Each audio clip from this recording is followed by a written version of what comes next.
السلام علیکم ورحمۃ اللہ وبرکاتہ۔ الحمد للہ رب العالمین والصلاة والسلام علی سیدنا محمد خاتم النبیین وعلی آلہ وصحبہ اجمعین ومن تبعہم بإحسان الی یوم الدین۔ اما بعد، جناب صدر، حضرات علماء کرام، تخصص فی الفقہ والافتاء کے گرامی قدر طلباء عزیز، بطور خاص اس شعبے کے ذمہ دار عالی مرتبت محترم مفتی جنید عالم صاحب قاسمی زیدہ مجدہم، جناب مولانا قیام الدین صاحب قاسمی زیدہ مجدہم، اور تشریف فرما تمام حضرات، جامعہ کے اس کیمپس میں منعقد ہونے والا محاضرات کے سلسلے کی دوسری نشست، اس کے لیے جو عنوان مقرر کیا گیا ہے وہ اولاد کی کثرت اور ہندوستانی مسلمان۔ اس موضوع پہ روشنی ڈالنے سے قبل میں یہ عرض کرنا چاہتا ہوں کہ یہ سلسلے محاضرات جو موجودہ امیر شریعت حضرت مولانا سید احمد ولی فیصل رحمانی کے مشورے کے مطابق اس شعبے کے ذمہ داروں کی طرف سے جاری کیا گیا ہے، یہ مبارک و مسعود سلسلہ ہے۔ میں اس کے لیے حضرت امیر شریعت کی خدمت میں اور اس شعبے کے ذمہ داروں کی خدمت میں ہدیہ تبریک پیش کرتا ہوں۔ اس موضوع سے متعلق شرعی پہلوؤں کا بھرپور اور مفصل انداز میں جائزہ لیا جا چکا ہے۔ صبح کی نشست سے یہ بات واضح ہو چکی ہے کہ فیملی پلاننگ کا یہ خوبصورت عنوان در حقیقت ایک مفروضہ ہے، ایک شعبدہ بازی ہے، ایک طلسم فریب ہے۔ اس طلسم فریب کے ذریعے نشانہ کہیں پہ نگاہیں، کہیں پہ نشانہ والا معاملہ ہے، اور طبعی طور پہ یہ تحریک دم توڑ رہی ہے۔ صبح کی نشست میں یہ بات آئی کہ کئی ایسے مغربی ممالک ہیں، خاص طور پہ امریکہ، گزشتہ دنوں اسقاط حمل پہ باضابطہ قانونی بندش عائد کی گئی۔ آپ تصور کیجئے کہ آخر وہ کون سے اسباب ہیں جس کی وجہ سے اسقاط یعنی ایبارشن کے قانون پہ پابندی لگانی پڑی؟ اس وجہ سے کہ وہاں کے جو نظریہ ساز لوگ ہیں انہیں یہ بات محسوس ہو گئی کہ یہ تحریک ہماری افرادی قوت کو ڈیمیج کر دے گی، اور بتدریج ہماری جو انرجی ہے، افرادی قوت، وہ خطرے میں پڑتی چلی جائے گی۔ اور کئی ممالک جہاں پہلے سے قانون نافذ تھا، انہوں نے اپنے قانون کو چینج کیا ہے۔ تو یہ کئی چیزیں تھیں جس کو وضاحت کے ساتھ آپ کے سامنے پیش کیا گیا، اور شرعی دلائل کی روشنی میں قرآن کریم کی 9 آیات کریمہ آپ کے سامنے رکھی گئی. ان میں سے ہر آیت یا تو قتل اولاد کی مذمت کرتی ہے یا خاص طور پہ بچیوں کے زندہ درگور کرنے کو جرم عظیم قرار دیتی ہے. کہیں پہ وَإِذَا الْمَوْءُودَةُ سُئِلَتْ بِأَيِّ ذَنبٍ قُتِلَتْ کے ذریعے معاشرے کو اور خاص طور پہ جاہلی سماج کو اور مشرکانہ تہذیب کو یہ باور کرانے کی کوشش کی جاتی ہے کہ شرک جو جرم عظیم ہے، اس کے ساتھ ساتھ یہ بچیوں کا قتل کرنا یہ بھی بہت بڑا جرم ہے. یہ سماجی جرم ہے، وہ عقیدے کے لحاظ سے جرم ہے. اسی طریقے سے کتب احادیث میں جو روایات ہیں، صحیح بخاری میں، مسلم میں، ترمذی اور سنن ابو داؤد میں، اور موطا امام مالک اور طحاوی میں، ان تمام روایات کو جمع کر کے یہ بات سامنے آئی کہ 3 طرح کی روایات ہیں. ایک جس میں ممانعت ہے، ایک جس میں ممانعت نہیں ہے، اور ایک جس میں اجازت ہے. تو یہ جو ممانعت ہے اس کا تعلق عمومی احوال سے ہے، اور اس سے کم از کم جو چیز ثابت ہوتی ہے وہ کراہت ہے. اور جو اجازت ہے وہ مخصوص پس منظر میں یا تو باندیوں کے متعلق ہے وہ، یا عام افراد سے متعلق ہے تو جنہوں نے سوال کیا اپنی کسی مجبوری کو پیش نظر رکھ کر کے. ان تمام روایات کا جائزہ لینے سے یہ معلوم ہوتا ہے کہ یہ عمومی حکم نہیں ہے بلکہ مخصوص افراد کے لیے مخصوص پس منظر میں ہے. عمومی حکم وہ ہے جو حضرت جابر رضی اللہ تعالیٰ عنہ کی روایت میں بیان کیا گیا. اس کے بعد فقہا کے کلام سے آپ کو بتایا گیا کہ عزل کی شرعی حیثیت، فقہی حیثیت کیا ہے. دونوں طرح کی آراء آئی، بلکہ 3 طرح کی رائے.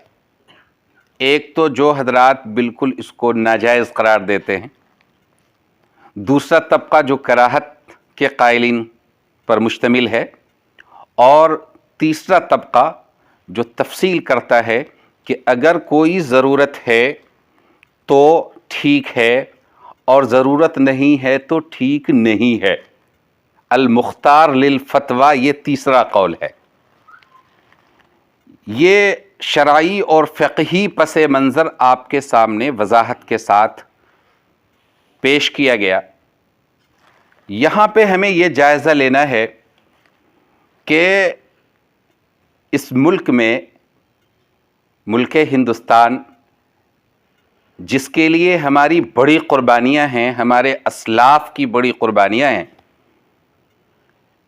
اس کی آزادی کی جنگ ہمارے اسلاف نے قائدانہ طور پہ لڑی ہیں، اور ملک کی جنگ آزادی کے لیے جو تحریکی مراکز تھے ان میں یہ اس جامعہ کی سرزمین بھی ہے. ملک کے کئی قائدین یہاں سے ابھرے. خود حضرت مولانا منت اللہ رحمانی نور اللہ مرقدہ عظیم مجاہد آزادی تھے.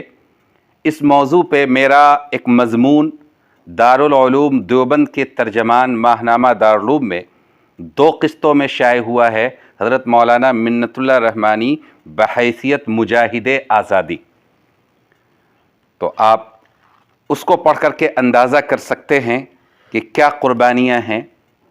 اسی طریقے سے اس ادارے کے ایک زمانے میں ناظم رہنے والی شخصیت حضرت مولانا سید محمد اسحاق برونوی رحمۃ اللہ علیہ، وہ اس تحریک کے قافلہ سالاروں میں تھے، اور کئی مرتبہ انہیں بھی جیل کے مراحل سے گزرنا پڑا، چکیاں پیسنی پڑی. اسی طریقے سے اور بھی شخصیات ہیں، یہ ایک الگ موضوع ہے. میں صرف یہ عرض کرنا چاہتا ہوں کہ اس ملک کی ترقی کے لیے، اس ملک کی آزادی کے لیے، اس ملک کی تعمیر کے لیے ہمارے اسلاف نے، بزرگوں نے بڑی قربانیاں دی. قربانیوں کا لامتناہی سلسلہ ہے. لیکن ماجرا یہ ہے کہ جب گلستاں کو خوں کی ضرورت پڑی، سب سے پہلے ہماری ہی گردن کٹی. اب یہ کہتے ہیں اہل چمن یہ چمن ہے ہمارا تمہارا نہیں. یہ تو ماجرا ہے. اب اس میں ملک کی آزادی کے بعد جہاں اور بہت سارے الزامات، بے بنیاد الزامات اس طبقے کے سر منڈھنے کی کوشش کی گئی، حب الوطنی پہ سوالیہ نشان قائم کرنے کی کوشش کی گئی، اس میں سے ایک جو گھسا پٹا الزام ہے، وہ الزام پہلے سطحی قسم کے لوگ لگاتے تھے کہ میاں جی تو صرف بچے پیدا کرتے ہیں. لیکن جب سے فرقہ پرست اور متعصب افراد کو حکومت کی کرسیاں مل گئیں تو کہتے ہیں کہ کبھی کبھی ایسا ہوتا ہے کہ نااہل کو جب کوئی ذمہ داری سپرد کریں گے تو سوائے خیانت کے اور سوائے زوال کے کچھ اور نہیں ہو سکتا. اذا وسد الامر الى غیر اہلہ فانتظر الساعہ. نااہلوں کو اگر کوئی ذمہ داری دی جائے گی تو پھر قیامت ہی کا انتظار کرنا ہے. تو یہ نااہلوں کو ذمہ داریاں ملیں تو وزارت کی کرسیوں پہ فائز ہو کر کے انہوں نے مسلمانوں کی کثرت آبادی کا راگ الاپنا شروع کیا. اس مقالے میں نام کے ساتھ ذکر کیا گیا ہے کہ وزیر مملکت برائے داخلہ اور اسی طریقے سے RSS آئیڈیالوجی سے وابستہ افراد دن رات یہ جھوٹے پروپگنڈے کرتے ہیں. ان کے IT سیل اس کام کے لیے مسلط ہیں کہ فرضی اعداد و شمار بنا کر کے یہاں کے عام ذہنوں کو پراگندہ کرو، مسموم کرو اور عام افراد کے دلوں میں ہیجان پیدا کرو. جیسا کہ محترم مفتی جنید صاحب نے اس کی طرف اشارہ کیا کہ یہ پروپگنڈا کیا گیا کہ 2050 تک یہ طبقہ جو ابھی اقلیت میں ہے یہ اکثریت میں آ جائے گا. لیکن جب ان سے دلیل طلب کی گئی کہ یہ کون سی منطق ہے، اگر 10 تو دور کی بات، 2 درجن تو دور کی بات، 50 بچے بھی پیدا کریں تب بھی یہ اعداد و شمار حاصل نہیں ہو سکتے. 2022 چل رہا ہے نا، تو معلوم 22 ختم ہوا، 23 کی شروعات ہوئی، تو معلوم ہوا کہ جھوٹ کے لیے کوئی سر پیر نہیں ہوتا. لیکن جب یہ بات کہی جائے ذمہ داروں کی طرف سے، پارلیمنٹ کے ممبران کی طرف سے، ریاستوں کے وزراء کی طرف سے، تو لوگ سوچتے ہیں کہ شاید یہ سچائی ہو، اس لیے کہ ہاتھی کے پیر میں سب کا پیر. وہ کوئی مضبوط آدمی، کوئی بلند عہدے والا آدمی کوئی بات کرتا ہے تو سب اسی جگہ پہ چل پڑتے ہیں. تو دیگر آزمائشوں کے ساتھ یہ بھی ایک آزمائش ہے اہل ایمان کے لیے. اس ملک میں قد و گیسو میں قیس و کوہ کن کی آزمائش ہے. جہاں ہم ہیں وہاں دار و رسن کی آزمائش ہے. تو اس سلسلے میں نے اس میں لکھا ہے کہ فیملی پلاننگ کی شرعی حیثیت کے زیر عنوان اس موضوع کی شرعی اور فقہی جہات پوری تفصیل کے ساتھ معرض تحریر میں آ چکی ہیں. اس مقالے میں فکری جہاد سے بحث کی جائے گی. انڈیا میں مسلمانوں کو جو مشکلات درپیش ہیں ان میں ایک مصیبت یہ بھی ہے کہ مختلف فرقہ پرست عناصر اور متعصب سیاست دانوں، یہاں تک کہ ممبران پارلیمنٹ اور بعض ریاستی اور مرکزی وزراء کی طرف سے بار بار مسلمانوں کو نشانہ بنایا جاتا ہے کہ مسلمان کثرت سے بچے پیدا کرتے ہیں، کثرت سے وہ شادیاں کرتے ہیں، اگر مسلمانوں کی آبادی اسی کثرت سے بڑھتی رہی تو مسلمان اس ملک میں اکثریت میں آ جائیں گے اور ہندو اقلیت میں ہو جائیں گے۔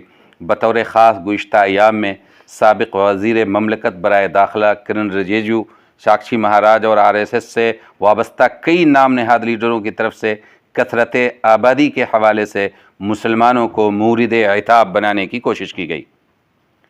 مشہور محاورہ ہے ہاتھی کے پیر میں سب کا پیر۔ اس کے مطابق مختلف ذرائع ابلاغ کے ذریعے اس کا اتنا پروپگنڈا کیا گیا کہ خالی الذہن افراد کو یہ محسوس ہونے لگا کہ شاید یہ کوئی حقیقت واقعہ ہو، جبکہ معاملہ اس سے بالکل مختلف ہے۔ گزشتہ چند دہائیوں میں ہندوستان میں مسلمانوں کی آبادی بڑھی نہیں بلکہ گھٹی ہے۔ یہ کہ آبادی بڑھی نہیں ہے بلکہ الٹا ہو گیا معاملہ۔ تو یہ سب جو دعویٰ کر رہے ہیں کیا ہے؟ الٹا چور کوتوال کو ڈانٹے والا معاملہ ہے۔ اس امر کا ہم حقائق اور پاپولیشن کے اعداد و شمار کی روشنی میں آئندہ سطور میں جائزہ لیں گے۔ فی الحال ہمیں یہ سمجھنے کی ضرورت ہے کہ اولاد اللہ کی عظیم نعمت ہے اور کثرت اولاد رحمت ہے، زحمت نہیں ہے۔ اللہ رب العالمین کی طرف سے ادا کرتا ایک عظیم نعمت اولاد ہے۔ اولاد کی کثرت کے دنیاوی و اخروی بہت سے فوائد ہیں۔ یہ ایسا تحفہ ہے کہ اس پہ خوشی کا اظہار کرنے اور شکرانے کے طور پہ عقیقہ کرنے کا حکم دیا گیا ہے۔ ان کی وجہ سے اللہ رب العالمین رزق کے دروازے کھولتا ہے۔ حضرت رسول کریم صلی اللہ علیہ وسلم کا ارشاد گرامی ہے، ضعیف اور کمزور افراد جو کسی کے زیر پرورش رہتے ہیں، ان کے ذریعے اللہ سبحانہ وتعالی کفالت کرنے والے کی رزق میں فراوانی عطا فرماتے ہیں۔ هل ترزقون وتنصرون الا بضعفائکم، بخاری میں بھی یہ روایت ہے، ترمذی میں بھی۔ ظاہر ہے کہ جن کے ہاں جتنے چھوٹے بچے زیادہ ہوں گے ان کی مناسبت سے ان کے ماں باپ وغیرہ کے رزق میں اضافہ ہوگا۔ اللہ تعالیٰ نے ہر پیدا ہونے والے کا رزق اس کے پیدا کرنے سے پہلے ہی مقدر کر دیا ہے۔ اس کی پرورش و پرداخت، اس کی تربیت، اس کے اسباب زندگی، سب کا اللہ سبحانہ و تعالیٰ نے وعدہ فرمایا ہے اور اپنی قدرت سے اس کے انتظامات فرما دیے۔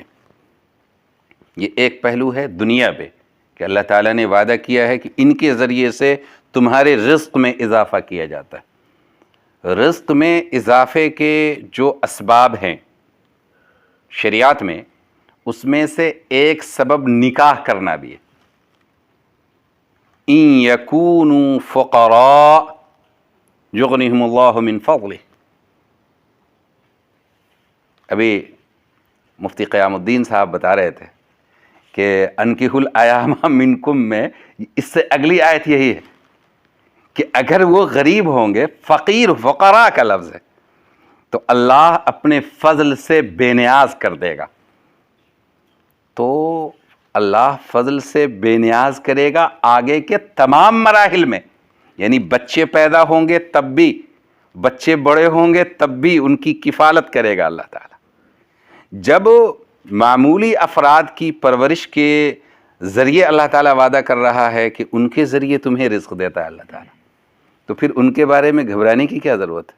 ان کو تو آنے دینا چاہیے نا، جس کے ذریعے کہتے ہیں نا کہ وہ ددھارو گائے یا سونے کے انڈا دینے والی مرغی، تو لوگ چاہتے ہیں نا کہ وہ ہمارے پاس رہے، یا یہ ہے کہ اس کو ختم کر دیتے آنے سے پہلے ہی واپس۔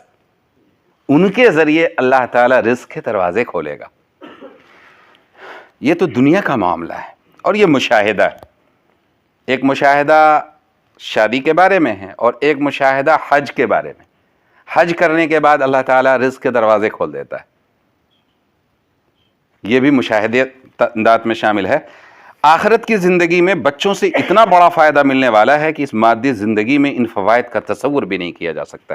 نبی کریم صلی اللہ علیہ وسلم کا ارشاد گرامی ہے، جب انسان کی موت ہو جاتی ہے تو اس کے اعمال کا سلسلہ منقطع ہو جاتا ہے، لیکن 3 چیزیں اس کے نام اعمال میں اضافے کا باعث بنتی رہتی ہیں، ان میں سے ایک نیک اور صالح اولاد بھی ہے، جو اپنے والدین کے لیے دعائے مغفرت کرتی رہتی ہیں۔ اذا مات الانسان انقطع عنہ عملہ، مسلم شریف کی روایت ہے۔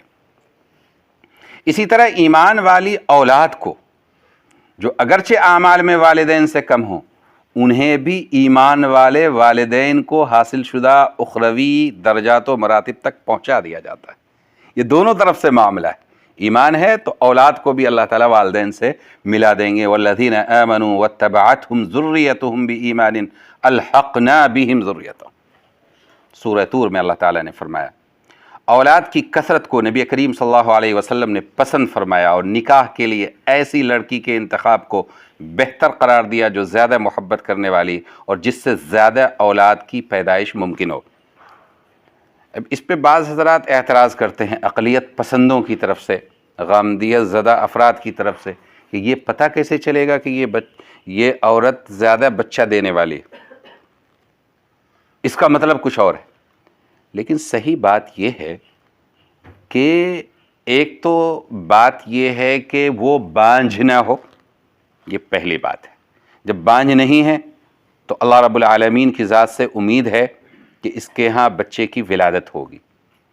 دوسری بات یہ ہے کہ یہ بانجھ پن کی بیماری یہ موروثی چلتی ہے، یہ کروموزوم یا اس کو خلیات کہہ لیجئے، اس میں ایسا اوپر سے چلا آتا ہے. دیکھیں گے کہ فلاں اس کے خاندان میں بانجھ تھا، پھر اس کے بعد یہ، پھر اس کے بعد یہ. اور جس خاندان میں ایسا کچھ نہیں ہے تو عام طور پہ عام حالات میں امکان ہوتا ہے کہ یہاں بچے کی ولادت ہوگی. یہ اللہ کا نظام ہے. اس کے باوجود بھی تخلف ہوتا ہے. اللہ تعالیٰ جس کو چاہتا ہے بیٹے دیتا ہے، جس کو چاہتا ہے بیٹی عطا کرتا ہے، اور جس کو چاہتا ہے دونوں دیتا ہے، اور کسی کو بانجھ بھی بنا دیتا ہے.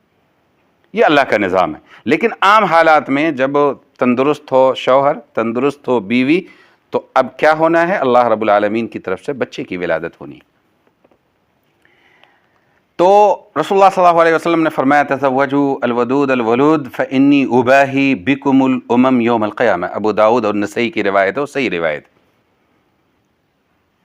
ایک سوال یہ کیا جاتا ہے کہ ٹھیک ہے آپ کے مذہب میں ایسا ہے، لیکن ملک مذہب سے چلے گا کہ سمویدھان سے چلے گا؟ یہ بہت زوردار اعتراض ہے، سب سے بڑا اعتراض. تو کبھی ایسا ہوتا ہے کہ ہمارے نوعمر فضلاء گھبرا جاتے ہیں کہ اس کا کیا جواب دیا جائے. یقیناً یہ ملک سمویدھان سے چلے گا، اور اسی سمویدھان نے ہم کو اپنے مذہب پہ عمل کی آزادی بھی دی ہے. اسی سمویدھان میں بنیادی شہری حقوق کے دفعات بھی ہیں جس کو کسی قانون کے ذریعے کینسل نہیں کیا جا سکتا ہے. اسی میں مذہبی آزادی کے دفعات ہیں. اسی میں دفعہ 29 اور 30 ہے، ادارے قائم کرنے کی آزادی. ابھی جو معاملہ چل رہا ہے کامن سول کوڈ، یکساں سول کوڈ، اور خطرات بڑھ گئے ہیں. جبکہ یہ کامن سول کوڈ جو ہے اس کو مسلط کیا گیا ہے، بنیادی دفعات میں شامل نہیں ہے. اگرچہ وہ بھی آئین میں ہے، لیکن آئین میں ترجیح مذہبی آزادی کو، شہری آزادی کو، ان تمام چیزوں کو حاصل ہے. تو اس چیز کو خاص طور پہ آپ نوٹ کریں کہ جب بھی یہ کہا جاتا ہے کہ دھرم سے چلے گا یا سمویدھان سے چلے گا، سمویدھان سے چلے گا، لیکن سمویدھان نے ہی ہمیں مذہبی آزادی کا حق دیا ہے. اس میں دفعات ہیں، اور میں آپ لوگوں سے گزارش کروں گا کہ آئین کی بنیادی دفعات کے صفحات کا زیروکس اپنے پاس رکھیں. قومی کونسل برائے فروغ اردو زبان نے بھارت کے آئین کے نام سے اس کا پورا ترجمہ بھی شائع کیا ہے. تو تمام طلبہ، خاص طور پہ افتاء کے جو طلبہ ہیں، وہ اپنے پاس رکھیں اس کتاب کو، بہت کارآمد چیز ہے. دوسری چیز یہ ہے کہ اگر اسلام کو نشانہ بنایا جائے تو ایسا نہیں ہے کہ دیگر مذاہب میں اولاد کی کثرت پہ کوئی پابندی لگائی گئی ہے. اب مثال کے طور پہ 2 مذاہب ہیں جو اپنے کو اہل کتاب کہتے، عیسائی اور یہودی. آپ غور کریں کہ ان کے یہاں بھی اولاد کی کثرت مطلوب ہے. جتنے انبیاء ہیں جس کو وہ بھی فالو کرتے ہیں. خود حضرت یعقوب علیہ السلام کے کتنے بچے تھے؟ ارے سورہ یوسف میں بالکل کلیئر ہے. اور اسی سے ان 12 اولاد سے جو نسلیں چلی یہی یہودی ہیں. اس کے علاوہ بھی کثرت اولاد. اس کو چھوڑیے، چلیے وہ باہر کے لوگ. خود ہمارے ملک میں جو سناتن تہذیب اور سناتن کلچر ہے، جس کے یہ لوگ فالوور اپنے کو کہتے ہیں، جو نام نہاد فرقہ پرست لوگ ہیں، جو مذہب کے نام پہ نفرت کی دیواریں کھڑی کرنے کی کوشش کرتے ہیں. میں نے حوالے کے ساتھ لکھا ہے کہ ہندو مذہب میں جب کسی کی شادی ہوتی ہے تو اس کو یہ دعا دی جاتی ہے. یہ سنسکرت کا لفظ ہے، اس کا معنی ہے دعا ہے کہ تم نیک قسمت ہو. دوسری دعا ہے کہ تمہارے 100 بیٹے ہوں. تیسری دعا ہے تمہارے 8 بیٹے ہوں. یہ آج بھی یہ دعا دیتے ہیں شادی کے موقع پہ، خاص طور پہ یہ اہتمام ان کے یہاں ہوتا ہے. اگر یہ کوئی غلط چیز ہوتی تو پھر یہ دعا آج تک جو ان کے یہاں چلی آ رہی ہے، اس کا کیا مطلب ہے؟ معلوم ہوا کہ یہ ان کے یہاں بھی موجود ہے. اور اس کے علاوہ یہ سمجھیے کہ جتنی عظیم شخصیات ہوئی ہیں، آپ تاریخ کو دیکھیں اور خود انڈیا کی تاریخ کو دیکھیں تو کوئی اپنے باپ کا 5واں بچہ ہے، کوئی 7واں ہے، کوئی 8واں ہے. اے پی جے عبد الکلام کے بارے میں آپ تو جانتے ہی ہیں کہ کتنے نمبر پہ وہ تھے. اگر اس طرح کا کوئی قانون جس میں تحدید آبادی، ہم دو اور ہمارے دو والا معاملہ ہے، اگر یہ ہوگا تو عظیم صلاحیتیں ضائع ہو جائیں گی، اور اس کے لپیٹ میں بڑے بڑے مفکرین اور بڑے بڑے ریفارمر یہ سب کے سب اس کی زد میں آئیں گے. اولاد کی کثرت کے مادی فوائد کے تو اب باطل پرست بھی قائل ہونے لگے. چنانچہ ہندوستان میں باطل کے پرستاروں کو اس بات کا ڈر اور خوف ستانے لگا ہے کہ کہیں آگے چل کر ان کی تعداد گھٹ نہ جائے اور کہیں وہ اقلیت کے زمرے میں نہ آ جائیں. لیکن افسوس کی بات ہے کہ وہ قوم جسے اللہ رب العالمین کی جانب سے ایک عظیم نصب العین دیا گیا، جس کی فلاح و نجات اللہ تعالیٰ نے کتاب و سنت کے احکام کی اتباع میں رکھی، یہ عظیم قوم، یہ خیر امت بھی پروپگنڈے کا شکار ہو گئی. اور شکار ہی نہیں ہوئی، بری طرح شکار ہو گئی. غیر تو خیر ان کے پاس کوئی نصب العین نہیں ہے، آخرت کا تصور نہیں ہے، لیکن یہاں آخرت کا تصور ہے، اللہ کی رزاقیت پہ یقین ہے، اللہ کی خلاقیت پہ یقین ہے. اس کے باوجود بھی ہم دو اور ہمارے دو کے پروپگنڈے نے اتنا متاثر کیا ہے کہ سماجی تانے بانے کمزور پڑنے لگے، اور بہت خراب صورتحال ہے. آگے کے سطور سے آپ کو اندازہ ہوگا. مادہ پرستوں نے ہم دو ہمارے دو کا جو نعرہ دیا، اس پہ کاربند ہونے لگے یہ لوگ، جس کے ہولناک نتائج آنا شروع ہو چکے ہیں. مختلف تحقیقی رپورٹ سے پتہ چلتا ہے کہ بتدریج مسلم خاندان محدود ہوتے چلے جا رہے ہیں. کثرت اولاد کی خواہش شرعی جذبے کے ساتھ ساتھ ایک طبعی جذبہ بھی ہے. ماہر بشریات بتلاتے ہیں کہ زیادہ بچوں کا رجحان عام طور پہ بطور خاص غریبوں میں زیادہ ہوتا ہے، کیونکہ ان کو کمانے کے لیے کئی ہنرمند ہاتھ چاہیے. تو انڈیا کیا ترقی یافتہ ملکوں میں شامل ہو چکا ہے؟ نہیں ہوا ہے نا. تو ترقی پذیر، ہر ایک ترقی چاہنے والا، تو ہر گھر کو، ہر فیکٹری کو ہاتھ چاہیے، کام والا ہاتھ کہاں سے آئے گا؟ وہ آئے گا بچوں کے ذریعے. اسی طرح دیہی علاقوں میں زیادہ ہاتھوں کی ضرورت پڑتی ہے، اس لیے خالص طبعی جذبہ کا کسی کے فرقہ یا مذہب سے کوئی تعلق نہیں ہوتا. ہندوستان میں مسلمانوں کی حالت پر سچر کمیٹی اور اس کے بعد کی دیگر رپورٹوں میں انکشاف کیا گیا تھا کہ ہندوؤں کے مقابلے میں وہ صحت، تعلیم اور فی کس آمدنی کے معاملے میں خاصے پیچھے ہیں. قومی اوسط 0.64% خواندگی کی نسبت مسلمانوں میں خواندگی کی شرح 1.59% ہے۔ حکومت سے متعلقہ ملازمتوں میں بھی مسلمانوں کی شرکت انتہائی کم ہے، لیکن افسوس کی بات ہے کہ دیگر معاملات کے ساتھ اب آبادی کے معاملے میں بھی وہ پچھڑ رہے ہیں۔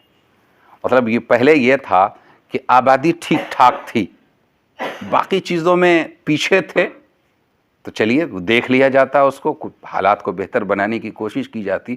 اب معلوم ہوا کہ آبادی میں بھی پیچھے ہو رہے ہیں۔ وہ کیسے؟ دیکھیں آئندہ۔ آبادی کی تحدید کے لیے دباؤ کی پالیسی۔ ماضی میں بھی ملک کی آبادی کو کم کرنے، خاص طور پہ مسلمانوں کی کثرت اولاد کو نشانہ بنانے کے لیے کئی کوششیں ہو چکی۔ موجودہ وقت میں بھی اس طرح کی کوششیں جاری ہیں۔ مثلا ابھی الیکشن ہوا ہوگا، میونسپلٹی کا بلدیاتی الیکشن، تو اس انتخاب میں امیدوار بننے کے لیے لازم قرار دیا گیا کہ وہی شخص کسی بھی عہدے کے لیے الیکشن میں امیدوار ہو سکتا ہے جس کی اولاد 2 سے زیادہ نہ ہوں۔ اسی طرح ریاست آسام میں 2 سے زیادہ بچے پیدا کرنے والے افراد پر سرکاری ملازمت کے دروازے بند کر دیے گئے۔ اسی طرح ریاست اتر پردیش میں ایک قانون لایا گیا ہے جس کے تحت اگر کسی کے 2 سے زیادہ بچے ہوئے تو اس شخص کے لیے سرکاری ملازمتوں، ترقی، سبسڈی و دیگر سرکاری مراعات کے دروازے بند ہو جائیں گے، اور ایسے افراد کو بلدیاتی انتخابات میں حصہ لینے کے لیے اجازت نہیں ہوگی۔ آئے دن اس طرح کے قوانین بیک ڈور سے بنتے رہتے ہیں۔ یہ BBC کی رپورٹ ہے جو اس کے ویب سائٹ پہ موجود ہے۔ یہ تو ادھر کا معاملہ ہوا۔ ذرا سا پیچھے کی طرف جائیں تو میں نے بتایا تھا ایمرجنسی کے حالات میں ایک زمانہ، یعنی 1975 سے 77 تک وہ بھی تھا جب مسز اندرا گاندھی نے اس ملک میں ایمرجنسی نافذ کی تھی، جس کے نتیجے میں جمہوریت کا تقریباً خاتمہ ہو گیا تھا۔ مسز گاندھی اور اس کے صاحبزادے سنجے گاندھی مطلق الاعلان ڈکٹیٹر بنے ہوئے تھے، جو چاہتے تھے کرتے تھے۔ خوف کا یہ عالم تھا کہ بڑے بڑوں کے پانی پتے ہو گئے تھے، پتے پانی ہو گئے تھے، اور حکومت سے اختلافات کا حوصلہ ختم ہو چکا تھا۔ سنجے گاندھی کے احکامات پہ جبری نسبندی کا سلسلہ زور و شور سے جاری تھا۔ پکڑ پکڑ کر کے لوگ کھیتوں میں بھاگ گئے تھے، کئی علاقوں میں معلوم ہوا غار میں جا کے چھپے ہوئے، کیوں؟ پکڑ کے نسبندی کر دے گا۔ یہ صورتحال تھی۔ ہمارے ایک استاذ تھے، اللہ غریق رحمت فرمائے، انہوں نے بتایا اپنے بارے میں کہ پکڑ کر کے لوگ لے گئے، اغوا جس طرح کیا جاتا ہے، اور نسبندی کر دیا جا کر کے۔ ایسے حالات، اللہ تعالیٰ حفاظت فرمائے۔ جبری نسبندی کا سلسلہ زور شور سے جاری تھا۔ لازمی فیملی پلاننگ کی کوششیں جاری تھیں، اس کے لیے ہر قسم کے ظلم اور جبر کو روا رکھا گیا تھا۔ سرکاری ملازمین کی ذمہ داریوں میں نسبندی کے نشانے کو پورا کرنا شامل کیا گیا تھا۔ اس ظلم اور جبر کے ماحول میں آل انڈیا مسلم پرسنل لا بورڈ، جس کے بانی آپ کے حضرت امیر شریعت مولانا سید منت اللہ رحمانی نور اللہ مرقدہ، اور حضرت حکیم الاسلام قاری طیب صاحب رحمۃ اللہ علیہ، اور حضرت مولانا ابو الحسن ندوی رحمۃ اللہ علیہ، یہ حضرات، تو بورڈ نے متفقہ طور پہ اس کو خلاف شریعت اور ناجائز قرار دیا۔ پہلے کچھ شروع میں اختلافات تھا، صبح میں ہم نے اس کا پس منظر بتایا تھا، لیکن حضرت مولانا منت اللہ رحمانی ڈٹ گئے اس معاملے کو لے کے۔ مولانا ابو الحسن ندوی، قاضی مجاہد الاسلام صاحب، اور قاضی مجاہد الاسلام صاحب کی ایسی زوردار تقریر ہوئی کہ بڑے بڑے مفتیان کرام سمجھنے سے قاصر رہے کہ یہ نوجوان کہاں سے آ گیا، اور پوری مجلس پہ چھا گیا۔ تو یہ اسی مجلس کی طرف اشارہ ہے۔ بین الاقوامی سطح پہ تمام فقہ اکیڈمیوں نے نسبندی کی حرمت کا فیصلہ کیا، اور تمام معتبر دارالفتہ نے نسبندی کی حرمت کا فتویٰ جاری کیا۔ فیصلے آپ صبح کی نشست میں سن چکے ہیں، اور معتبر دارالفتہ کی قید اس لیے لگائی گئی کہ کبھی ایسا بھی ہوتا ہے کہ حکومت کے زیر اثر بھی دارالفتہ قائم ہو رہے ہیں۔ اب تو دارالقضاء بھی قائم ہونے لگا ہے حکومت کی طرف سے، ٹھیک ہے، اور بعض علمی نسبتیں قاسمی یا رحمانی لگا کر کے لوگ کیا کیا کر رہے ہیں آپ کو تو معلوم ہے نا۔ کبھی کبھی پکڑنے پہ معلوم ہوتا ہے کہ یہ فراڈ ہے، یہ پڑھا ہی نہیں، دارالعلوم دیوبند میں کبھی نہیں پڑھا، یا اخراج ہو گیا تو پھر بھی قاسمی لگائے پھر رہا ہے. آج کل کئی ایجنٹ ایسے گھوم رہے ہیں. تو کسی معتبر دارالفتہ نے جس کے اوپر یقین ہے قوم و ملت کو، آج تک اس سلسلے میں وہی فتویٰ دیا جو جمہور امت کا ہے. اب یہ دیکھنا ہے کہ بچوں کی پیدائش کا روکنا یہ نگیٹو مومنٹ ہے یا پوزیٹیو ہے، مثبت ہے یا منفی ہے. دراصل دیکھا جائے تو بچوں کی پیدائش کو روکنا منفی طریقہ اور غیر طبعی رویہ. مثبت طریقہ اور طبعی رویہ یہ ہے کہ پیداوار میں اضافہ اور معیشت کی ترقی کے لیے کوشش کی جائے. زمین کی پیداواری صلاحیت ابھی انتہا کو نہیں پہنچی، یعنی ایسا نہیں ہوا کہ زمین نے اب اگانا بند کر دیا یا ساری زمین اشتراک کر دے کہ اب بہت زمانہ ہوا، حضرت آدم کے زمانے سے اگاتے اگاتے اب ہم لوگ تھک چکے ہیں. ہمارے ایک استاذ تھے، طلبہ جب عبارت پڑھتے تھے تو حرف جر آنے کے بعد اگر کوئی طالب علم غلطی کرتا تھا تو کہتے تھے کہ بھائی سیوائے سے آپ لوگ سفارش کیجئے کہ وہ اجازت دے دے کہ اب حرف جر ہی دیتے دیتے تھک چکا ہے، اب فتح دینے کی بھی اجازت ہونی چاہیے. تو ایسا کچھ نہیں ہے. اللہ تعالیٰ نے زمین میں وہ تحمل دیا ہے کہ آپ جتنا اس پہ محنت کیجئے گا، آپ کی جتنی محنت ہوگی اتنی اللہ تعالیٰ اس کی زرخیزی کو بڑھائے گا. سمندر میں انسانوں کے لیے رزق کے وسیع اور بے شمار خزانے ہیں. یہ خزانے کہاں دریافت ہو رہے ہیں؟ سمندروں میں ہو رہے ہیں. کئی ممالک ہیں سمندروں میں گیس کے ذخائر ملے ہیں، اور وہ قلاش ممالک جن کے افراد بمبئی میں آ کے چندہ کرتے تھے اور اب جو ہے پوری دنیا کو چندہ دینے والے بن گئے. کہاں سے یہ تبدیلی آئی؟ ابھی ترکیہ کے بارے میں خبر معلوم ہوئی کہ بڑے ذخائر ملے ہیں، اور اگر وہ ذخائر حاصل ہو گئے تو کئی 100 سال کے لیے اس کی معیشت مستحکم ہو جائے گی. تو یہ ذخائر کون دیتا ہے؟ اسی رب کا عطا کیا ہوا ہے جو رب العالمین ہے. تو جب ہمیں رب العالمین کی ربوبیت پہ یقین ہے تو پھر ہمیں یہ بھی یقین رہنا چاہیے کہ جس کو وہ دنیا میں بھیجے گا رزق کے ذخائر کے ساتھ بھیجے گا. رزق کے وسیع اور بے شمار خزانے ہیں جن کو ابھی انسان استعمال میں نہیں لایا. یہ مثبت طریقہ غذائی پیداوار میں اضافے کے لیے اختیار کیے جائیں، اور ساتھ ہی اس پر بھی توجہ دی جائے کہ مسئلہ آبادی کے ماہرین تعلیمی اور معاشی پسماندگی کو زیادہ بچوں کا سبب قرار دیتے ہیں. آج تک ہماری حکومتوں نے اس پہ خاطر خواہ توجہ نہیں دی ہے. بعض دانشوروں کا خیال ہے کہ غربت کی سطح سے نیچے رہنے والوں کی آمدنی کو بڑھانے اور ان کو مڈل کلاس میں پہنچانے سے یہ آبادی کو کنٹرول کیا جا سکتا ہے. یہ ایک آزمودہ معنی حمل فارمولہ ہے. تعلیم اور اعلیٰ معیار زندگی کا کم بچے پیدا کرنے سے براہ راست رشتہ ہے، لیکن حکومت اس عام فہم وضاحت کو سمجھنے کے لیے تیاری نہیں، اور ترقی پہ توجہ دینے کے بجائے فرقہ وارانہ منافرت کو قائم رکھنے میں فائدہ محسوس کرتی. فرقہ وارانہ فضا جتنی گرمائے گی نا، متعصب حکومتوں کو اتنا ہی فائدہ ہوگا.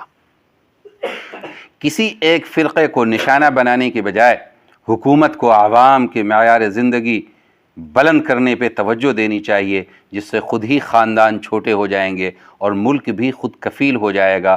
مگر یہ تبھی ممکن ہے جب فرقہ وارانہ بنیادوں پہ کھڑی سیاست کی بنیادیں منہدم ہو جائیں، جس کے امکانات فی الحال دور دور تک نہیں دکھائے جاتے. یہ بعض دانشوروں کا خیال ہے، مطلب یہ اسلامی نقطۂ نظر نہیں ہے. انہوں نے اس کو پلاننگ کو کنورٹ کیا کس کی جانب؟ ترقی کی جانب، کہ یہ کام آپ کریں گے تو آپ کی جو تمام تشویشات ہیں وہ سب دور ہو جائیں گی، اور آپ کو الگ سے کوئی پلاننگ نہیں کرنی پڑے گی، خود بخود یہ چیز ہو جائے گی. اب آئیے اصل مسئلے کی طرف. مسلمانوں کی آبادی میں اضافہ حقیقت یا فریب؟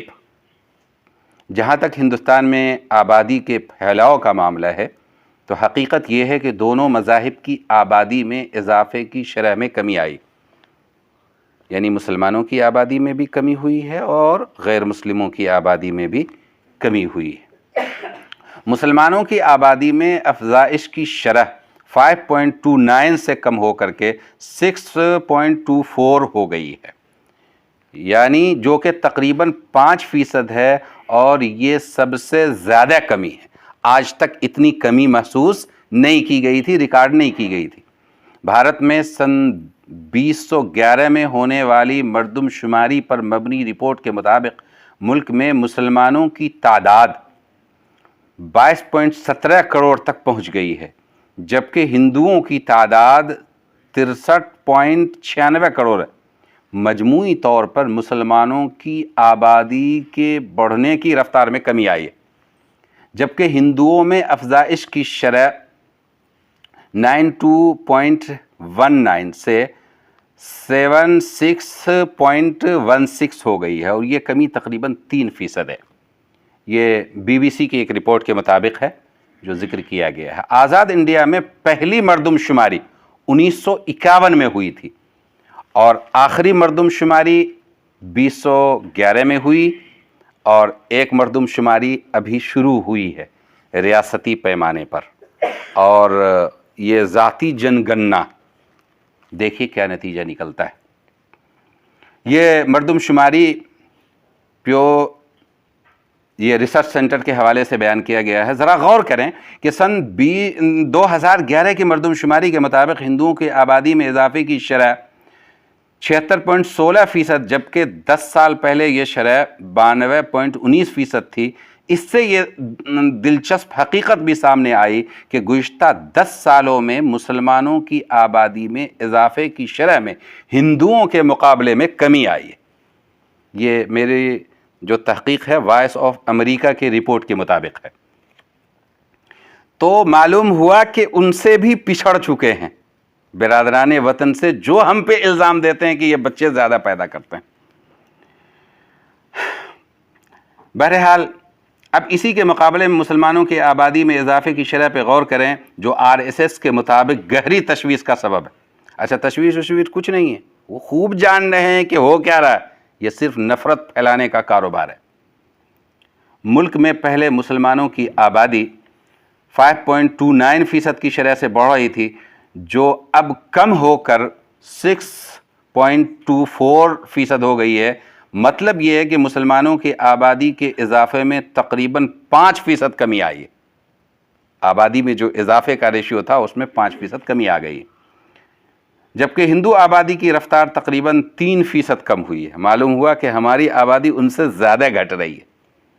تاریخی اعتبار سے یہ افسوسناک مرحلہ ہے، اس لیے کہ یہاں مسلمانوں میں افزائش کی شرح خاصی بلند رہی ہے ہمیشہ، اور اس حالیہ رپورٹ کے مطابق موجودہ شرح گزشتہ 3 دہائیوں کی کم ترین شرح۔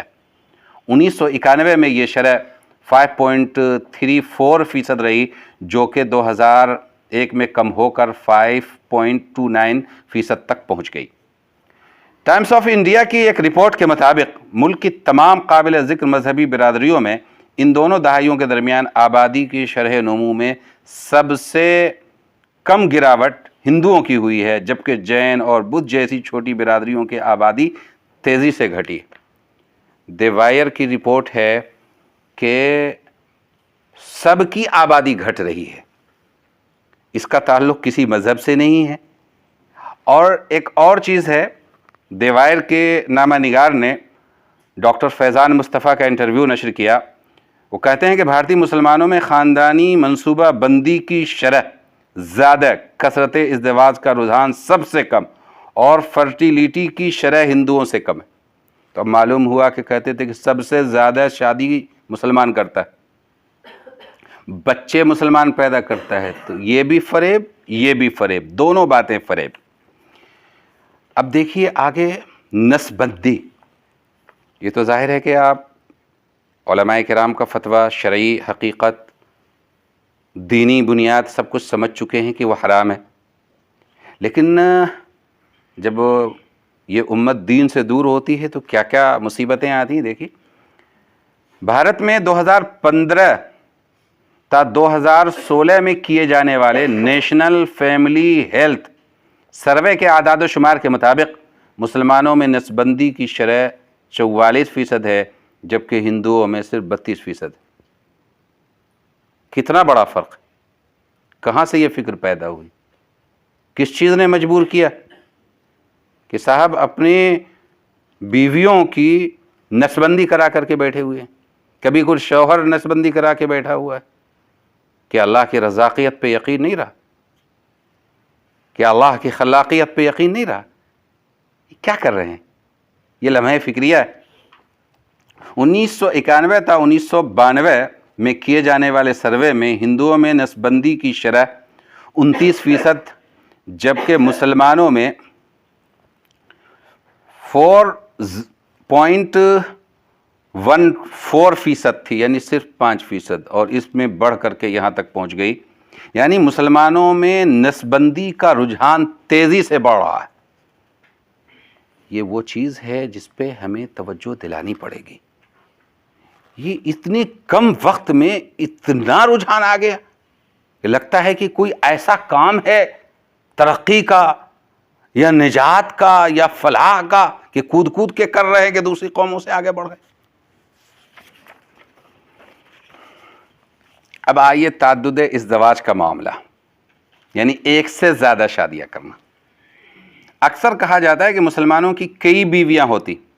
1974 میں وفاقی وزارت برائے سماجی بہبود نے ایک سروے کیا. اس سروے میں ہندوؤں میں کثرت ازدواج کی شرح 8.5 یعنی 8.5 اور مسلمانوں میں 7.5 7.5. بدھسٹوں میں اور قبائلیوں میں ریکارڈ یعنی 25 ریکارڈ کی گئی. یعنی مسلمانوں میں جو ہے 7.5 اور تو یہ قبائلیوں میں 25% ریکارڈ کی گئی. یعنی مسلمانوں میں کثرت ازدواج کی شرح سب سے کم پائی گئی.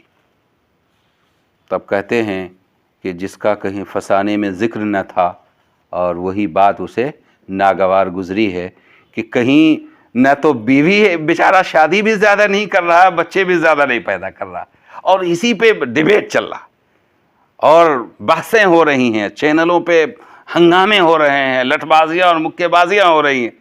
صاحب یہ ان حقائق کو سامنے رکھیں تو ایسے گندے عناصر کا علاج ہو جائے گا. سن 1992 میں مسلمانوں میں فرٹیلیٹی کی شرح 4.4 تھی، جو 2015 میں کم ہو کر 6.2 پر آ گئی. مقصد یہ بتانا ہے کہ ہندوؤں کے مقابلے میں مسلمانوں میں فرٹیلیٹی کی شرح بڑی تیزی سے کم ہو رہی. فرٹیلیٹی آپ سمجھ گئے ہوں گے اگر اس کا مطالعہ کر کے آئے ہوں گے. اگلا عنوان یہی ہے. جاپان اور یورپ میں زیادہ بچے پیدا کرنے پہ مراعات دی جاتی.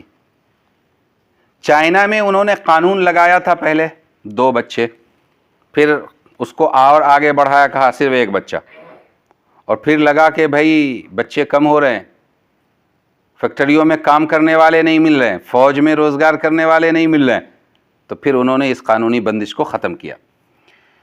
فیملی پلاننگ کے لیے جبری قوانین کے نقصانات کیا ہوتے؟ یہ گورنمنٹ اس پہ غور کر رہی ہے، تو آپ کے ذہن میں بات رہنی چاہیے کہ اس کے نقصانات کیا متوقع ہیں. پاپولیشن فاؤنڈیشن آف انڈیا کی جانب سے تیار کی گئی رپورٹ یہ بتاتی ہے کہ 2 بچوں کے اصول کو نافذ کرنے سے طلاق کی شرح بڑھ سکتی.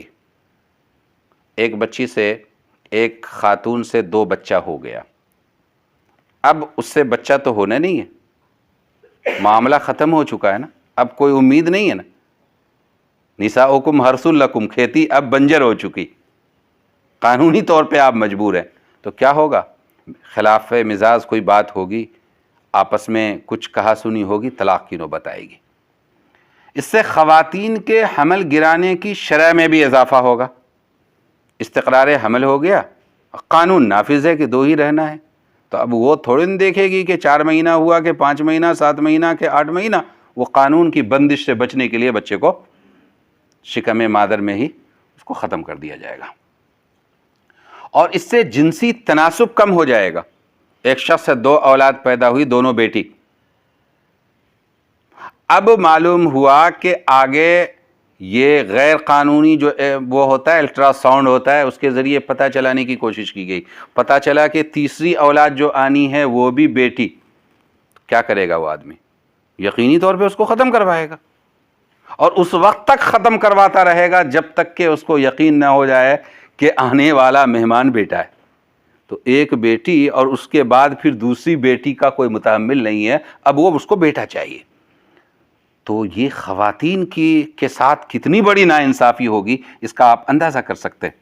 عالمی سطح پہ بچوں کی تعداد کو محدود کرنے کے منفی نتائج برآمد ہوئے ہیں. جب چینی حکومت نے ایک بچے کے اصول کو نافذ کیا تھا تب بہت سے چینی خاندانوں نے بیٹی کی خواہش میں مادہ حمل گرانا شروع کر دیے تھے. چین کے علاوہ کسی بھی ملک نے بچوں کی تعداد کو محدود کرنے کی اس انداز کی پالیسی نہیں اپنائی. ایس وائی قریشی کے مطابق قانون بنانے سے آبادی پر قابو نہیں پایا جا سکتا، اور چین میں ایسی قانون سازی ناکام ثابت ہو چکی ہے. یہ کام ڈنڈا چلانے سے نہیں ہو سکتا، لوگوں کو پیار سے سمجھانے کی ضرورت ہے. چین کو بھی اپنے ون چائلڈ نارم پر پچھتاوا ہوا اور بعد ازاں اس قانون کو واپس لینا پڑا. ایسے قوانین سماجی تانے بانے کے خلاف ہیں. ون چائلڈ نارم میں بہن اور بھائی کی سمجھ ختم ہو جاتی. اب ہے ہی نہیں ہے، 2 بچے ہوئے، دونوں بہن ہیں، تو بھائی کی کیا لذت ہوتی ہے؟ نہیں، 2 بیٹے ہوئے تو اب بہن کی کیا حقیقت ہے، اس کی کیا محبت ہے، اس کی کیا معصومیت ہے، اس کی مسکراہٹ کیا اثر ڈالتی، وہ پتہ ہی نہیں چلے گا. اگر کسی باپ کا بیٹا ہے تو اس کو یہ پتہ نہیں ہوتا کہ بہن کیا ہوتی. بھارت میں 1975 سے 1977 تک ایمرجنسی کے دوران زبردستی نسبندی کرائی گئی. اس زبردستی کا یہ اثر ہوا کہ ایک سرکار گر گئی تھی. اس طرح کے قانون سے زیادہ نقصان خواتین کا ہوگا. مثال کے طور پہ اگر کسی شخص کے ہاں 2 لڑکیاں پیدا ہوئیں، وہ ایک لڑکا چاہتا ہے تو وہ ایک بچی کو مارنے کے بارے میں بھی سوچ سکتا ہے. دختر کشی کے واقعات میں اضافہ ہو سکتا ہے. اس کے بھیانک نتائج سامنے آ سکتے ہیں. یہ دا انڈیپینڈنٹ کے حوالے سے اس کو لکھا گیا. اب آتے ہیں فرٹیلیٹی ریٹ میں کمی. اس کا کیا مطلب ہوتا ہے؟ فرٹیلیٹی ریٹ کا مطلب یہ ہے کہ ایک خاتون اوسطاً کتنے بچوں کو جنم دے رہی. یعنی جتنی خواتین شادی شدہ ہیں تو ان کے یہاں اوسط کیا تعداد ہے بچوں کی، 2 ہے، 3 ہے، 4 ہے، 5 ہے، 1 ہے. 1992 سے 2015 تک کے لیے جو نیشنل فیملی ہیلتھ سروے کیا گیا وہ فرٹیلیٹی سے جڑے اعداد و شمار کا سب سے بھروسہ مند ذریعہ ہے. اس دوران مسلمانوں میں فرٹیلیٹی ریٹ 4.4 سے کم ہو کے 6.2 پر آ گیا. ہندوؤں کے معاملے میں فرٹیلیٹی ریٹ 3.3 سے کم ہو کر کے 1.2 پر آ گیا، لیکن اس کے کم ہونے کی رفتار مسلمانوں کے مقابلے میں کم رہی. اس سے واضح ہے کہ مسلمانوں نے فیملی پلاننگ کو بھلے ہی دیر سے اپنایا ہو، لیکن اب اس پہ عمل کرنے میں وہ ہندوؤں سے بھی آگے ہیں. یہ رپورٹ ہے روزنامہ راشٹریہ سہارا کے حوالے سے. اب آئیے مسلمانوں کے آبادی میں بے تحاشا اضافے کا جھوٹا پروپگنڈا. آبادی کے عالمی دن کے موقع پہ فیملی ہیلتھ سروے نمبر 5 کی جو رپورٹ منظر عام پہ آئی ہے وہ ان لوگوں کی آنکھیں کھولنے کے لیے کافی سے زیادہ ہے جو مسلمانوں کی آبادی میں بے تحاشا اضافے کا جھوٹا پروپگنڈا کرتے ہیں. اس سروے کے اعداد و شمار بتاتے ہیں کہ کیرل، تمل ناڈو، جموں کشمیر کی آبادی رواں دہائی میں مستحکم ہو جائے گی. اعداد و شمار کے مطابق زیادہ تر صوبوں میں آبادی کی شرح نمو TFR گر گئی ہے. جموں کشمیر، کیرل، مغربی بنگال سمیت جن صوبوں میں مسلم آبادی 20% سے زیادہ ہے وہاں بھی شرح نمو قومی اوسط 1.8 سے نیچے ہے. اس میں اتر پردیش مستثنی ہے جہاں شرح نمو اب بھی 2.4 ہے. پاپولیشن فاؤنڈیشن آف انڈیا کے جوائنٹ ڈائریکٹر آلوک باجپئی کے مطابق شرح نمو کا براہ راست تعلق مذہب سے نہیں بلکہ تعلیم، سماجی اور معاشی حالت اور طبی سہولتوں سے ہے. سب سے زیادہ 96% مسلم آبادی والے لکشدیپ میں، 68% مسلم آبادی والے جموں کشمیر میں آبادی کی شرح نمو 1.4% ہے. 34% والے مسلم آبادی والے آسام میں یہ شرح 1.7%. 27% مسلم آبادی والے بنگال میں 1.6%. 26% مسلم آبادی والے کیرل میں 1.8% اور 20% مسلم آبادی والے صوبے اتر پردیش میں 2.4% ہے. اس سے آپ سمجھیے کہ کس حد تک ہمارا معاملہ کم سے کم ترین شرح پہ پہنچ چکا ہے. مغربی ممالک میں اسقاط حمل پہ روک. ادھر کل کی بات ہے کہ امریکہ کی سپریم کورٹ نے فیصلہ دیا کہ اسقاط حمل کو قانونی حیثیت نہیں دی جا سکتی. حال ہی میں برطانوی اخبارات میں یورپین پارلیمنٹ کی طرف سے یہ اپیل شائع ہوئی کہ بچوں کی شرح پیدائش میں اضافہ کیا جائے، اور اب یہ کہنا پڑا ہے، انگریزی جملہ ہے جس کا خلاصہ یہی ہے کہ آبادی کی قلت یورپ کے لیے ایک خطرناک چیلنج ہے۔ 12 اپریل کے ایک اخباری رپورٹ سے اندازہ ہوتا ہے کہ یورپین پارلیمنٹ نے یورپ میں بچوں کی شرح پیدائش میں کمی پر تشویش کا اظہار کیا، اس لیے ہم آبادی پہ کنٹرول یا برابری کے انسانی ضابطوں پر نہ یقین رکھتے ہیں اور نہ قبول کرنے کے لیے تیار۔ مغربی ممالک کو خطرے کا ادراک۔ سالہ سال تک فیملی پلاننگ کا یہ پروگرام بہت زور شور سے چلا، لیکن 25 سال بعد اس کو مدد دینے والے ممالک کو یہ احساس ہوا کہ ہم جس تیسری دنیا خصوصاً مسلمان ممالک کی آبادی کم کرنا چاہتے ہیں وہ تو اس معاملے میں بہت سست ہیں، لیکن یورپ اور دیگر ترقی یافتہ ممالک آبادی کی کمی کے بحران کے شکار ہیں، اور خطرہ یہ ہے کہ ایک دن ان کی نسل ہی معدوم نہ ہو جائے۔ اس سے مغربی دنیا کو ایک شدید خطرہ محسوس ہونے لگا کہ ویران یورپ کے شہروں کو ایشیا اور افریقہ کے لوگ آ کر آباد کریں گے۔ وہ آنے والے لوگ نوجوان بھی ہوں گے اور کارآمد بھی ہوں گے، جبکہ یورپ والے بوڑھے بھی ہوں گے اور ناکارہ بھی۔ اس خطرے کے فوری تدارک کا احساس ان کو ہوا۔ مشہور کیسنجر پالیسی تھی جس کا خلاصہ ہے کہ ہمیں مسلمانوں کی آبادی میں ایک حکمت عملی کے ساتھ کمی لانا ہوگی، اور اگر ایسا ممکن نہ ہوا تو پھر ہمیں فوج کا استعمال کرنا ہوگا۔ اس خطرے کی بو سونگتے ہی وہ تمام مسلمان ممالک جہاں آبادی میں نوجوانوں کی تعداد زیادہ تھی وہاں کسی نہ کسی بہانے جنگ چھیڑ دی گئی۔ یہ ایک نئی رپورٹ ہے، اس پہ توجہ دیجئے کہ یہ جو لگا یہاں پہ فوج بھیج دی گئی، وہاں فوج، لیبیا میں جنگ، عراق میں جنگ، ایران میں جنگ، اور پورا سینٹرل ایشیا کے کئی ممالک اس کی زد میں۔ یہ معاملہ کیا ہے؟ کیوں یہ جنگیں مسلط ہو رہی ہیں؟ یہ ہے اس کے پیچھے کہ جہاں آبادی میں نوجوانوں کی تعداد زیادہ تھی وہاں کسی نہ کسی بہانے جنگ چھیڑ دی گئی۔ عراق، افغانستان، شام، مصر، لیبیا، سوڈان، یمن وہ ممالک ہیں جہاں آبادی 50.2% سے زیادہ شرح سے بڑھ رہی تھی، وہاں ایسی آگ و خون کی ہولی کھیلی گئی کہ شہر کے شہر ویران کر دیے گئے۔ افریقہ میں خانہ جنگیوں کو فروغ دیا گیا اور ملٹی نیشنل کمپنیوں کے ذریعے وہاں زرعی وسائل پر قبضہ کر کے قحط تحفے میں دیا گیا۔ اب یہ لوگ مطمئن تھے کہ یہ سب لوگ اپنے اپنے دکھوں میں الجھ گئے ہیں، موت ان کے دروازوں پہ رقص کر رہی ہے۔ اقوام متحدہ کے جاری کردہ اعداد و شمار کے مطابق 60 کی دہائی کے بعد سے پوری دنیا میں آبادی میں اضافے کی شرح میں کمی دیکھنے میں آ رہی ہے، اور 2020 میں یہ شرح 1% سے بھی کم رہی ہے۔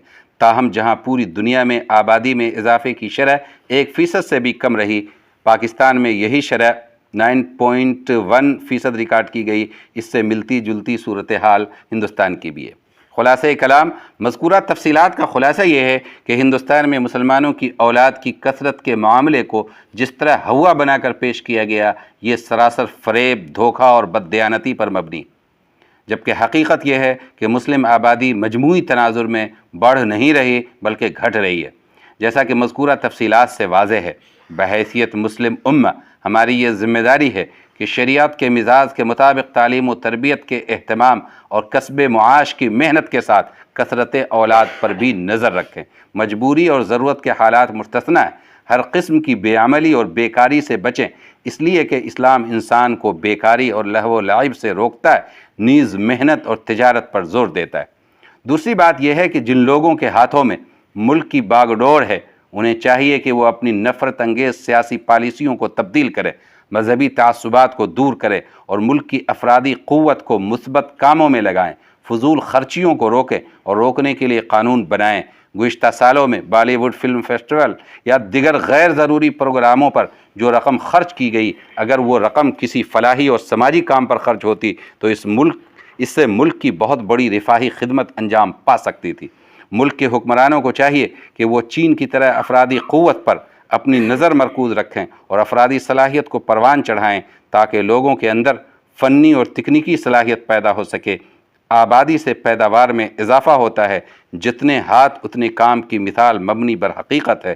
چین نے اس مثال کو عملی جامہ پہنا کر دنیا کے لیے نقش راہ قائم کیا ہے۔ دوسری طرف مقننہ اور عدلیہ کو بہتر بنانے کی کوشش ہونی چاہیے تاکہ کرپشن پر قابو پایا جا سکے اور ملک کی دولت قوم کی فلاح پہ صرف ہو۔ اس سے ہندوستان مستقبل قریب میں سپر پاور طاقت بن کے ابھر سکتا ہے۔ فقر و افلاس و فاقہ کے ڈر سے کثرت اولاد کی مخالفت کی جاتی ہے، حالانکہ اس کے بہت سے مثبت پہلو ہیں۔ ایک پہلو یہ بھی ہے کہ کثرت اولاد سے آمدنی بڑھتی ہے اور والدین کو بڑھاپے میں سہارا مل جاتا ہے۔ یہ ایک اہم پوائنٹ ہے۔ سہارا کیسے ملتا ہے؟ کئی بچے ہیں، ایک نے نظر انداز کیا تو دوسرے کے یہاں پناہ لیتا ہے، دوسرے نے نظر انداز کیا تو تیسرے کے یہاں۔ الحمدللہ انڈیا میں، بر صغیر میں یہ صورتحال برقرار ہے کہ والدین کی عظمت کے قائل ہیں اولاد، اور آج بھی ان کی قدردانی کرتے ہیں۔ لیکن یورپ میں کیا ہو رہا ہے؟ انڈیا میں اولڈ ایج ہوم، جہاں پہ بوڑھوں کو رکھا جاتا ہے جا کر کے، اس کا تصور نہ کے برابر ہے۔ اس تصور کے پیچھے کیا ہے؟ دیکھیے، ایک پہلو یہ بھی ہے کہ والدین کو بڑھاپے میں سہارا مل جاتا ہے۔ مغربی ممالک بالعموم اس سے محروم ہے، وہاں معمر والدین کو الگ تھلگ اولڈ ایج ہوم میں رہنا پڑتا ہے۔ مغرب میں والدین زیادہ بچوں اور شور شرابے کو پسند نہیں کرتے۔ یہ بات بچوں کے اندر منفی نفسیات پیدا کرتی، اور جب یہی والدین بوڑھے ہو جاتے ہیں، گھر میں شور مچاتے ہیں، تو یہی بچے انہیں اولڈ ہاؤس میں چھوڑ آتے ہیں، جو ان کے لیے عذاب سے کم نہیں ہوتا ہے۔ تمام خرابیوں کے باوجود ہمارے ملک میں والدین کا احترام برقرار ہے۔